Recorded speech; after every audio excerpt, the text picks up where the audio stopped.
Wamanuka mabonde tuyamanuka ibibaya n'imisozi nitubikangwa.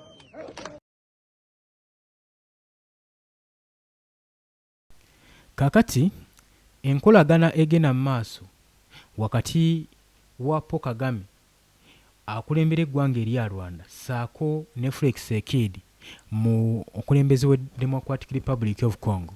Kakati bano enkolagana eriwo kigambibwa nti eri mu lusuubo era ng'egenda mu maaso n'okuba ng'ebuusibwabuusibwa era nga n'akatono ke bayinawo n'akatono ke bayimiriddeko akatono kano enkolagana eri mu lusuubo era n'akalembekereza ke bayinamu ke kavudde ewa Donald Trump mu United States of America ku peace deal zibagenda mu maaso n'okusayininga zino ze ziringa ezibakaka okubeera nga bano balinawo enkwatagana entonotono gwe mukwano gwange ali eyampuliriza. Kakati newankubadde akakalembekereza weekali tukimanyi bulungi nnyo nti bukyanga mwaka guno gutandika eggwanga erya Rwanda eggwanga erya DRC okukwatagana ne Donald Trump. Akakatono nno ke badde bafunyeemu akayinza obbagatta kyokka oluvannyuma lw'Omumerika okwongeza ku international sanctions eri eggwanga lino erya Rwanda kagenze mu maaso n'obbatabula era bazzeemu okukurashinga nateera. Era amagye g'eggwanga erya Rwanda galabiddwako nga gayingira eggwanga erya Democratic Republic of Congo. Enfundo eziwerako Paul Kagame azaalumirizibwa nga bagamba nti amagye ge gagenda maaso ne geesoga DRC ne gayamba ku bayeekera ba M23. Paul Kagame nga ajja akyegaana naye enkulaze amagye ga ggwanga erya DRC nga geeteekateeka okuyingira enkambi z'eggwanga erya Democratic Republic of Congo, amagye g'eggwanga erya Rwanda. Newankubadde abayeekera ba M23 gye buvuddeko bavuddeyo ne balangira ne bagamba mbu bo badde ba withdrawinze okuva badde bakoze withdraw okuva mu territories ezimu nga bagala okuwa ekitiibwa summit deal ze bagenda mu maaso, peace deal, ceasefire ze bagenda mu maaso n'okukola mu kibuga Doha nga bo bagamba. Naye nga ye Felix Tshisekedi agamba anyigirizza nnyo abayeekera bano okubatuusa ku extent eno. Kati bwenjogerera obujulizi obukakasa nti Paul Kagame yagenda mu maaso n'okubanga baakinga abayeekera bano aba M23 bina tugenda kubanga tubiraba amagye g'eggwanga erya Rwanda ageyiwa mu DRC buli mwaka bina tugenda kubanga tubiraba. Abula njagala nkutegeeze nti oli ku Yugi Update TV kosinzidde obanga otuwuliriza gwenna agala otweyungako kirira wansi waliwo ekigambo subscribe kikoneko obeere nga otweyungeko. Kakati njagala nkulage buli mwaka amagye g'eggwanga erya Rwanda agateeberezebwa okubanga ageesogga eggwanga lya Democratic Republic of Congo era nga gagenze mu maaso n'okuteerakawo instability mu eastern regions yonna nga gawamba ebitundu ebinene ennyo ebya DRC ebigambibwa nti nomujjuddemu ebyobugagga. Kati bano ekigendwa kyabwe kinaaba ki? Byonna tugenda kubanga tubiraba. Mbagaliza bannange Easter ennungi kansubire nti no buli muntu mutuuse ku lunaku luno ng'ebintu bitambula malidaadi saana. Mbatumiddeko nnyo abali mu diaspora abali e Bungereza, USA, Qatar, mwenna abali e Dubai mukola kyamaanyi nnyo okubeera ku mayengo gano aga Yugi Update TV. Njagala weetegereza akatambi kano n'oluvannyuma tuproceedinge tweyongereyo. Age gamu ku magye g'eggwanga erya Rwanda nga gagezaako kudeployingibwa okuyingira enkambi za Democratic Republic of Congo era nga bayita ku side eya border post. Ky'oba olaba kyobalaba eggwanga erya DRC lyagobya amagye ga UPDF ku border post zaabo bagamba ki kye bakolerawo bayinza okukusizaawo ebyamaguzi bingi nnyo bo nga tebamanyi ngeno tumanyi nti no bazira kutebenkeza mirembe kujyawo instability naye ng'ebigenda maaso n'okukolebwa ku border post tebimanyikiddwako mayitire kakye baakola ne bagoba amagye g'eggwanga erya Uganda UPDF gave ku border post. Muhoozi n'avaayo ne yeekalakaasa nga gavana ow'ekitundu ekyo waayituliwa n'aba tamaze kubanga akyusibwa tewali kigendagenda mu maaso nakolebwa olw'ensonga nti no ate ataaganya emirimu gyabwe. Ne wabula Felix Tshisekedi omukulembeze wa DRC yabagamba si mwetegefu kukyusa buyinza kati sigamba nti nno njijjawo nkolagana yange n'eggwanga erya Uganda enkolagana yaffe ekyali strong ya muggundo nnyo naye mu kaseera kano sisobola kukyusa buyinza. Watu yabagamba Felix Tshisekedi ate nga nze muwagira kubanga amagye gano gayingira mu ggwanga erya DRC ne intention ndala ate ogenda owulira intention egenda maaso n'okukolebwa nayo ndala. N'ebiseera ebisinga ekitundu kasita kiyiibwamu amagye wabeerawo instability nnyingi ey'amaanyi. Nagambye oli ku Yugi Update TV kakati Paul Kagame wenjogerera naye gamumyuse olwa sanctions agenda mu maaso n'okubeera nga akubibwa eggwanga erya US. Okusinziira ku peace effort eyaliwo wali mu ggwanga erya America US sanctions zagenda mu maaso n'okubrastinga mu Apuli w'omwezi guno 2026. President Paul Kagame yagenda mu maaso n'okukondeminga sanctions zino ezikoleddwa eggwanga erya US empya nga baziteeka ku ggwanga erya Rwanda. Yazirebinga n'agamba just eno an insult era n'agenda mu maaso n'okulumiriza Washington okubeesinga nga bafevalinga Democratic Republic of Congo nga bagenda mu maaso n'okusanctioninga eggwanga erya Rwanda nga bagamba kino si kituufu kye mukola. Zi sanctions zajja ne babateekako envumbu naye kaakati omwezi guno nga gutandika babataddeko sanctions empya. Kati ebimu ku bigenda mu maaso n'okuba nga biteekawo akamembeekereza okukakanya Paul Kagame sanctions zino mweziri era ze ziyinza omusitoopinga okuwisdowinga amagye ge mu Democratic Republic of Congo. Waliwo Washington Peace Accords. Tujjukire bulungi Kagame ne Paul Kagame saako n'eggwanga erya Rwanda bano bayingira mu Peace Accords.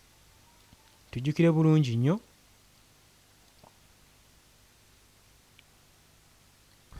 nga bwe nkugambye Peace Accords zino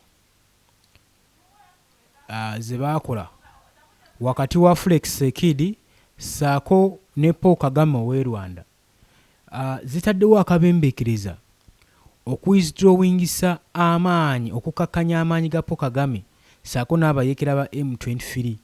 Eno peace deal yakolebwa wakati w'eggwanga erya US erya Rwanda ne DRC basobole okulaba engeri gye bayinza otteekamu eddembe mu Eastern Regions olw'ensonga nti Donald Trump yali ayagala kuinvestingamu ssente ze ba investors saako ne company z'omusajja America basobole okuba nga batandika okuextractinga minerals okugitwala mu mawanga ag'ebunaayira.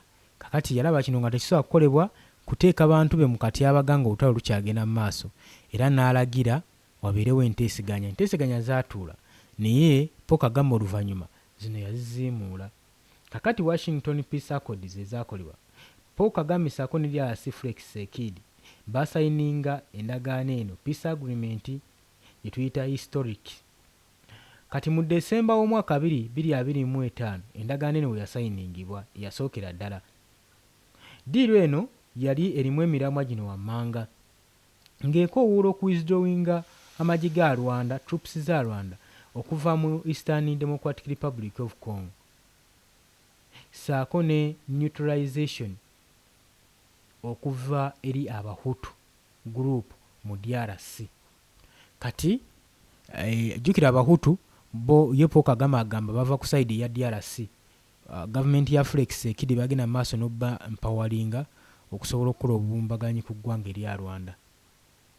Ndowooza kano kalinga kabonero akokwesasuza nti Paul Kagame engeri gya backing abayekera M23 bayekere gavumenti ya Felix Tshisekedi, kane Felix Tshisekedi akozesa Bahutu bayekere gavumenti ya Paul Kagame.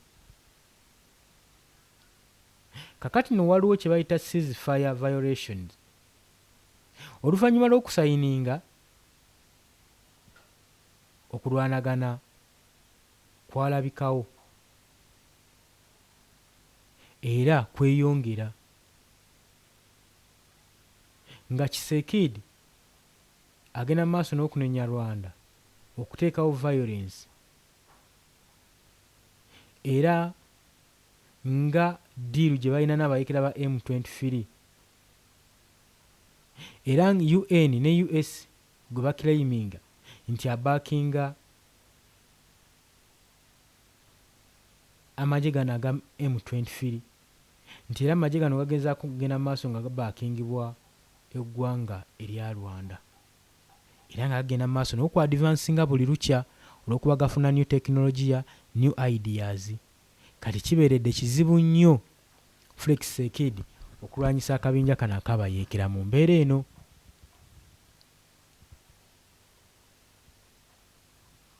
Kagame agenda maaso n'okulumiriza ng'amaintaininga eggwanga erya Rwanda ng'agamba actions are strategically defensive. Bwadde bamuteekako measures against security threat okuva mu FDLR, wabula bino Paul Kagame abadde akyabyegaanye era zino zonna blame eziri mu DRC ziri ku international instability. Kakati nno ku bigenda mu maaso mu conflicts ezigenda mu maaso mu Democratic Republic of Congo, ekisingo kinfluencinga mulimu kye tuyise M23 rebellion. M23 eno erumirizibwa ennyo nti ebaakingibwa oba nnyiniyo ye Paul Kagame ow'e Rwanda, of which Rwanda oba Paul Kagame kyagenda mu maaso n'okwegaana.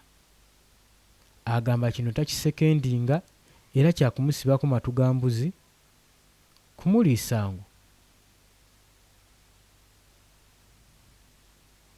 Newankubadde UN erina obujulizi, East African Community erina obujulizi, South African Development Community bonna balina obujulizi nga bagamba nti M23 baasalako ekibuga kiramba ekya Goma, so tetuyinza kutandika kubabuusabuusa.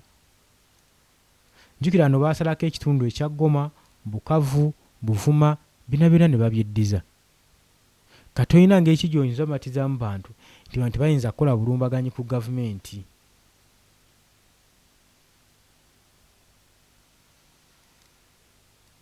Ekyewuunyisa Paul Kagame yeegaana ensonga zino newankubadde amagye ge galabibwako nga geegase n'abayekera ba M23 nga bagenda maaso n'okuwamba Goma saako ne Bukavu mu 2025 mu January w'omwaka ogwa 2025. Njukira waaliwo okuwamba okutekinga over ebibuga ebisinga mu Eastern region. Kati waliwo kye tuyita humanitarian crisis. Kakati bukyanga olutalo n'olutandikawo 2025 January, kigambibwa nti kyenkana abantu miliyoni 7 zizaakabulankanyizibwa okuva mu maka gaabwe tebamanyiddwako mayitire, era ne kikulyetingibwa okubeera nga yeemu ku humanitarian crisis ekyasinze mu ggwanga lyonna. Abantu 7 bonna baawaŋŋanguka balekulira eggwanga eryo ne badisplacingibwa ne bagenda mu bitundu ebirala. Naye kati ggwe bwe toogerawo tyoyinza olowooza nti byakusaaga, omanyi kye kitegeeza okuva mu maka ago gwe wazimba ng'olina okugavaawo mu bubi olw'okutaasa obulamu, ogende ewalala omanye nti ago ogalesse ogenda otandika obulamu obulala. Teri kintu kikalubanga kutandikawo obulamu bujja. Naye n'embeera yennyini gye mutandikiramu obulamu ne gye mugenda okudda tobisuubira kubeera kyekimu. Kakati embeera bannansi b'eggwanga erya DRC gye babadde bagenda maaso n'okuyisibwamu. Naye bino byonna nga babinenyeza Paul Kagame ow'e Rwanda nti talina kisa era talina mutima gulumirirwa, talina kye yeetaaza eggwanga lino, tamanyi ki kyabaagaza. Nagambye oli ku Yugi Update TV, watannatweyungako kkirira wansi waliwo ekigambo subscribe. Kakati no regional fallout, kakati no tension ya developingawo wakati w'eggwanga erya Rwanda ne South Africa, nga Kagame agenda mu maaso n'okulumiriza okwakyuzinga South Africa ba officers baayo.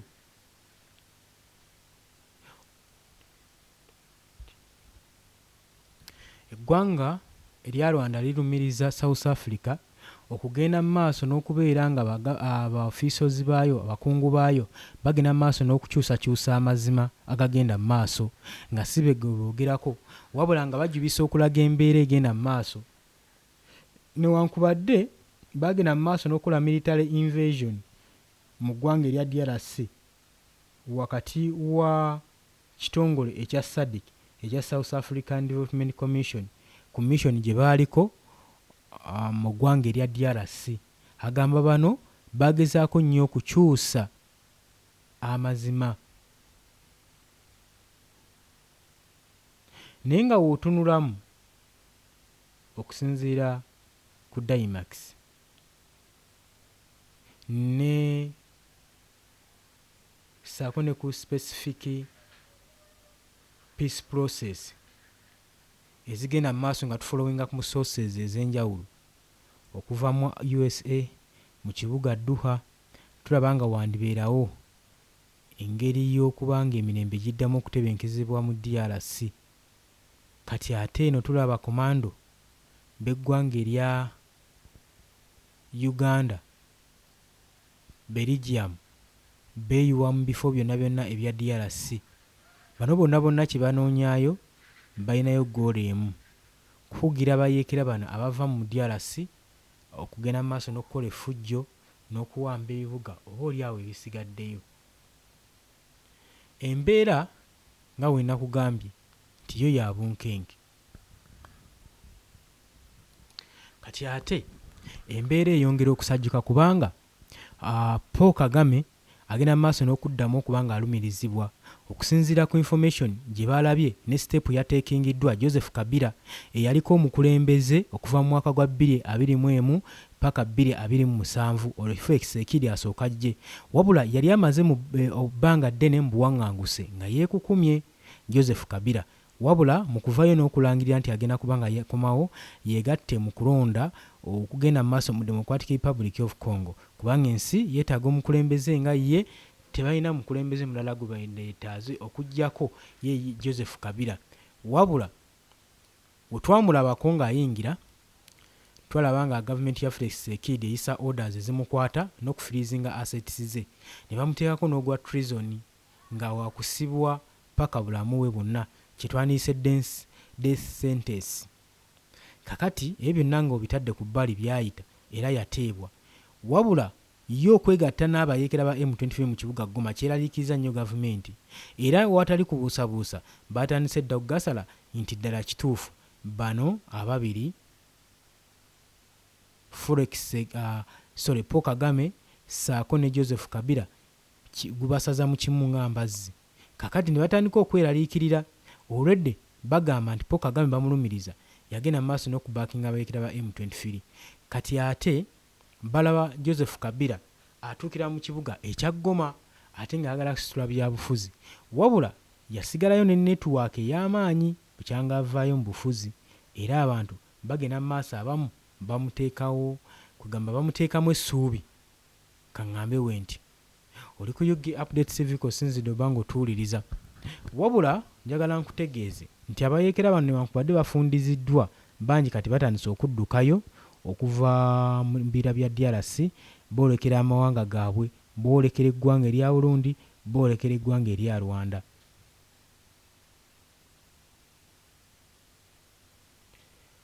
Naye okusinziira ku lipooti gye baafulumizza abayeekera bano nga bagamba tebabasibaako matugambuzi kubaliisa ngo, baafulumizza lipooti ng'eraga nti bo bali ku operation, enoma operation amagye ge gakola bulijjo, bali mu reallocatinga bifo, bali mu kukyusa nfo ebifo bibagenza mu maaso n'okuba nga bawamba. Jjukira n'agamba nti DRC oba Felix Tshisekedi akozesezza tactics zino wammanga, idea zino wammanga, okubanga akozesa chemical drones ez'amaanyi okuba abayeekera bano obafugaza ebitundu bye baba balimu. Era tujjukira drone eyo yeyatta ne Ssaabayeekera Willy Ngoma, spokesman w'abayeekera bano aba M23.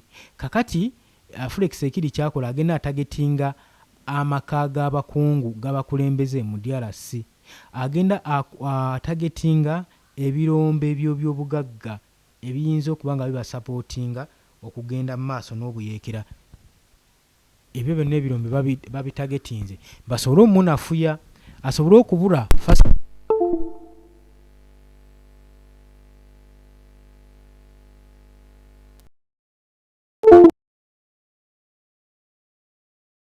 asobole okubulwa a facilitation ng'engeri gye kiri nti ne Paul Kagame takyafuna foreign aids kuva mbunaayira, kuba sente zino zaali zimuyambako okufacilitating ensonga nga zino.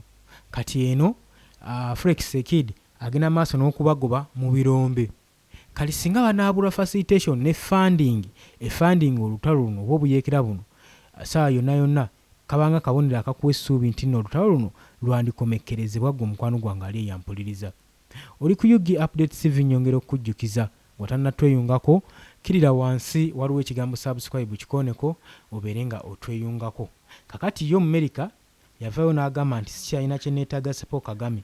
Oluvannyuma lw'okutuula ne tukola agreement ze twakola wammanga ne tukkaanya buli kimu, ate omusajja n'amala ne yeekyanga. Felix Tshisekedi n'agamba nedda si yenze oyo, embeera ze zeezo, era instability yonna nagye mulaba mu DRC oyo omusajja yazze agiteekawo Paul Kagame. Donald Trump bino we yabiraba tiyanyega, yagamba bugambi Felix Tshisekedi ti omanyi weesirikire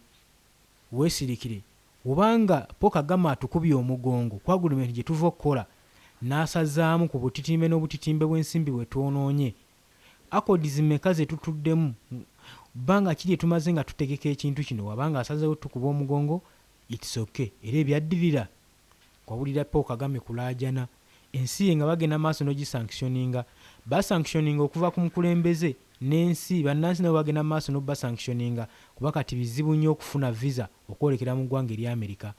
Kaakati ne basanctioninga amagye ne bagajja mu bitongole byonna by'omanyi nti no Amerika yebiinamu omukono, mission zonna operations. Era njukira bulungi nnyo eggwanga erya Rwanda lyali lyekutte nnyo mission eno ey'okugenda okulwanyisa aba Al-Shabaab Islamic States eri mu Mozambique, ewali project eya pipeline egenda maaso n'okuba nga etwala gas, eyingiza gas mu Africa. Kakati babagamba nti bamaze ddo bateekako envumbo, babasanctioninze, era tewali gye tuyinza kukola nammwe olw'ensonga nti nno system gye tukozesa etambulira mu ddoola, ate tetusobola kukozesa system eno ng'amaze obbasanctioninga. Kati awo emberenge neegaga. Paul Kagame nga kyasigalidda kimu kukowoola baana be bajaasi be babeere ewaka. Jjukira talina ssente za kubasasula. Enkonomi y'eggwanga eya Rwanda, ekonomi eri wansi, era Uganda yebadde ekwatidde ku ekonomi y'eggwanga erya Rwanda nga bakikola batya, nga bagenda maaso n'okudeployinga abaana okuva mu ggwanga erya Rwanda mu mirimu gye balina wano bannansi ba Uganda gye bandifunye nga bagigabiramu bannansi b'eggwanga erya Rwanda. Ekyo nno nakyo kinafuyiza era kiddiriza eggwanga lino emabega, wabula okuggwamu essuubi kye kisinza okubaddiriza. Kaakati oluvannyuma lw'ebyo byonna nga bibaddewo, ye Paul Kagame yagenda maaso n'okuziimuula accords ezaakolebwa. Felix Tshisekedi n'agamba okay, eno tegenda kubanga maanya ya nkoko, era kye yakola obulungi ennyo ffenna tukimanyi kwe kugenda mu maaso n'obatuuzaako sanctions ne baziwulira. Kakati Paul Kagame yalabirwako ng'alaajana ng'agamba seneta okuva mu ggwanga erya US bamuyambe bamugyeko sanctions, naye embeera si nnungi. Eggwanga yali alitwala mu katyabaga, eggwanga lyali limaze okuba nga likkirira. Kakati abayeekera bo bagamba tebalina intention ya kuwamba buyinza. Nedda ffe twagala kubalaga ggwanga ntulwanira ddembe lya nsi. Bagamba points 2 ze zibalwanya, balwanira ddembe lyabwe bafiibweko nga bannansi b'eggwanga erya Congo. Secondary, bagamba nti no bannansi b'eggwanga erya Congo gavumenti eno esusse nnyo discrimination, okusosola, okucunya mu mawanga, era nga ze zimu ku nsonga ezibalwanya. Zino nno ensonga za munda nnyo, oyinza obutazitegeera. Okubanga eggwanga erya Rwanda lisosola mu mawanga ekyo tetukimanyi kwadde n'omuni n'ogumu. Naye njagala okujjukizaako buli banyarwanda ggwanga lye bagenzeemu bazze bagobwayo olw'empisa zaabwe ezitali nnongoofu. Naggambye dda oli ku Yugi Updates TV k'osinzira okuba ng'otuwuliriza. Kakati embeera ekuliyeetinzewo tension wakati wa bannansi ba DRC n'eggwanga erya Democratic Republic of Congo. Abayeekera nga bakava okugamba nti bo tebayeekera muntu n'omu, basiisidde busiisizi. Kyokka walabiseewo ekyekango oluvannyuma lwa drones oba n'obulumbaganyi obugenda mu maaso okukolebwa ku bayeekera bano aba M23.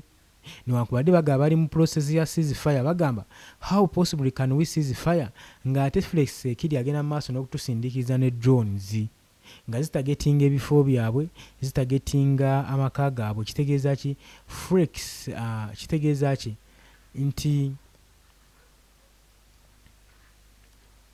Felix Tshisekedi akozeseza advantage abayeekera bano nga bagenda mu maaso n'okukola ddiiru, abalowoozese nti nno ali wamu nabo, then abakoleko strong attack asobole okuba nga abakomekkereza, of which kyali kirowoozo kirungi, naye mu kaseera kano kyali tekikola kubanga omusajja yali asazeewo okuwanika agende mu peace deal. Kati agamba agenda kukomawo buto.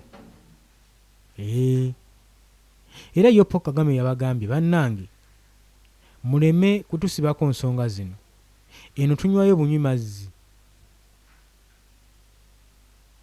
Mu DRC tunywayo bunywi mazzi, tetulina kye twagaza DRC. Rwanda erina ebizibu byayo ebigimala, tetuyinza kugatta bizibu bya DRC ne tubigatta ku ggwanga erya Rwanda. Tono nnyo.